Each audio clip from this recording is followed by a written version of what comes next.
What if you brought home a cat that used to belong to someone who had just died, and every night you woke up to find it staring at you while you slept? Not just at you, but at the corner of your room where there was absolutely nothing. And then one night, you realize that cat has been going back to its dead owner's house every single night. It's a whole true story. This happened when I was 26. I had a decent job. I worked in car sales, buying and selling vehicles at a local dealership. Life was going pretty well.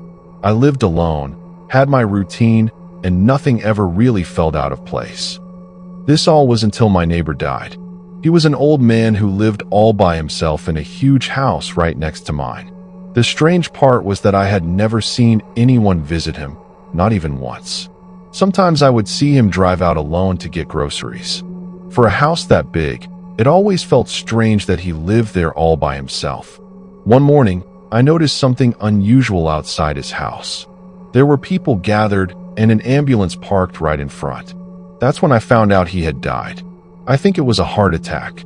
After that, some of his relatives showed up, people I had never seen at his house before. I went over there as well.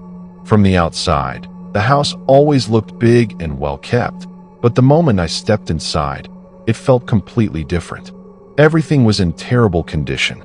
There was dust everywhere, things were scattered, and it didn't look like the place had been properly cleaned in a long time.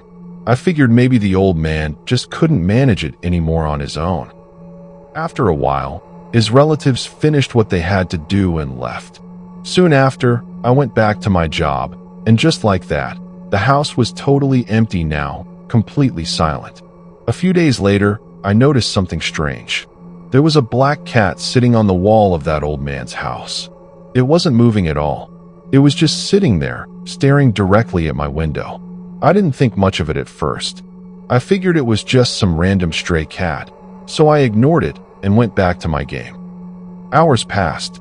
It was around 11 p.m. when I got up to close my window, and that's when I saw it again.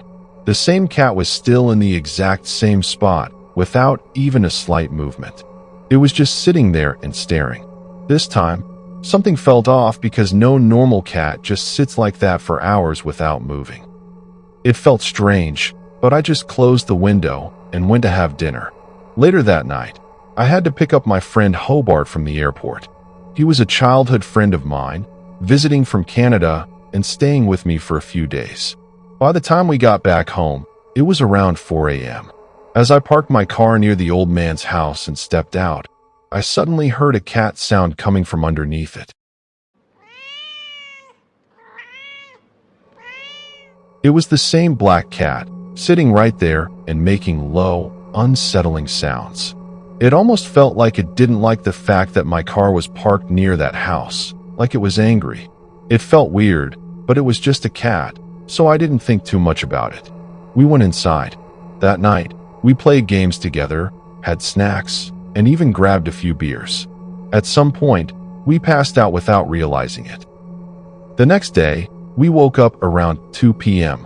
We decided to go out and have some fun. By the time we got ready, it was already night again. We went out, hit a bar, and enjoyed the night.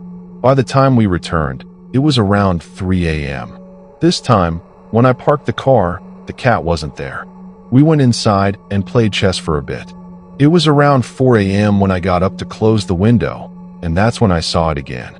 The same cat was sitting right outside my window, completely still. Its eyes were reflecting the light and almost glowing in the dark. For a second, I just froze. I told Hobart about it and how I had been seeing it around that house for days. He shrugged it off and said, maybe it's just hungry.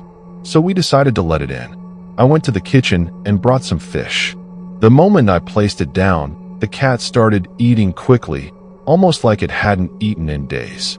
That's when it hit me that this wasn't a stray and it had to be the old man's cat. So that night, we let it stay, and eventually Hobart and I fell asleep. I woke up late the next day. When I opened my eyes, Hobart was still asleep. I shook him gently and told him to get up. After getting ready, I dropped him off at the airport. It was the day he had to leave. By the time I got done with everything, it was already around 10 p.m. I was completely exhausted. I drove back home, barely able to keep my eyes open. As I reached the gate and started unlocking it, I suddenly felt a cold breeze. It wasn't normal, it was too cold. And the strange part was, it was coming from the old man's house next door. I tried to ignore it and stepped inside. But the moment I entered, I heard something that made my heart stop. The cat was making these strange, unsettling sounds.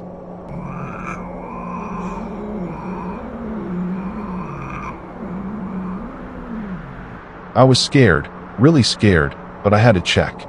Slowly, I walked upstairs, each step feeling heavier than the last. My heartbeat so loud it felt like it was echoing through the entire house.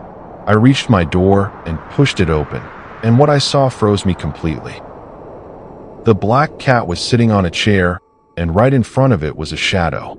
It looked like the shadow of a man, but there was no one there, just me, the cat, and that shadow. And the worst part? That shadow wasn't mine. My body went numb, I couldn't move, and then suddenly panic took over.